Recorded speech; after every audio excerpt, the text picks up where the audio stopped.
ton âme est agitée et tu ne sais pas comment revenir à la paix. La première chose qu'il faut comprendre, c'est que l'âme réagit en face des événements. Pourquoi? Parce qu'elle a été habituée à force d'avoir des coups durs, à force d'avoir des situations qui se sont répétées.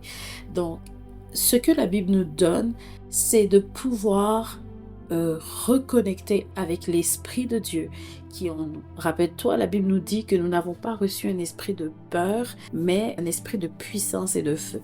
Et quand nous sommes en face des situations qui vraiment nous perturbent ou ramènent notre âme dans un état de se rappeler de quelque chose qui s'est déjà passé, quelque chose qu'elle a connu, qui l'a affecté beaucoup, eh bien l'âme va rentrer en mode panique. Mais ce que nous devons faire en tant qu'enfants de Dieu et qui avons confiance en la présence de Dieu, la vie de Dieu en nous, c'est que nous devons arrêter et nous devons reconnecter.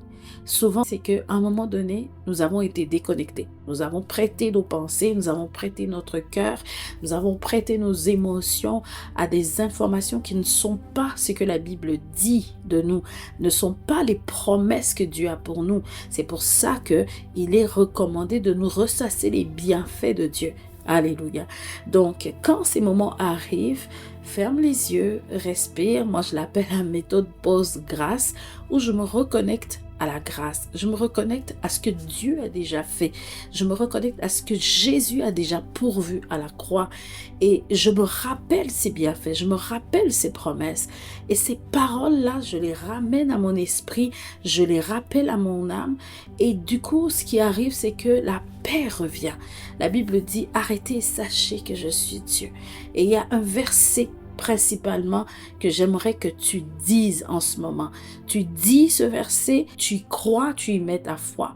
Plus grand est celui qui est en moi que celui qui est dans le monde. Parce que au moment où la panique essaie de venir prendre place, c'est que on ne trouve plus d'ancrage autour de nous. On ne trouve plus de repères autour de nous. Donc, cette parole est puissante, elle est vie, elle transforme. Nous avons ce qu'il faut pour que cette peur, cette tempête se calme à l'intérieur. La panique ne va pas régler le problème. Au contraire, ça va nous faire prendre des décisions qui vont empirer peut-être la situation. Mais ce que le Seigneur veut qu'on fasse, c'est de nous rappeler ce qu'il a déjà fait. C'est une pause pour me reconnecter à la source, proclamer, déclarer et rassurer mon âme. Dès que l'âme revient à cet état, eh bien, la paix prend le dessus. La paix que Christ nous a donnée, elle n'est pas la paix que le monde nous donne, mais c'est une paix qui nous a laissé, c'est sa paix qui nous a laissé. Elle est à l'intérieur de nous, son esprit est là.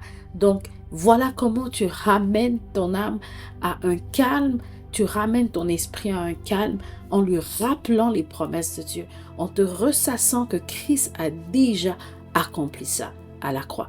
Que Dieu te bénisse. À la prochaine dans une autre vidéo, la parole qui élève.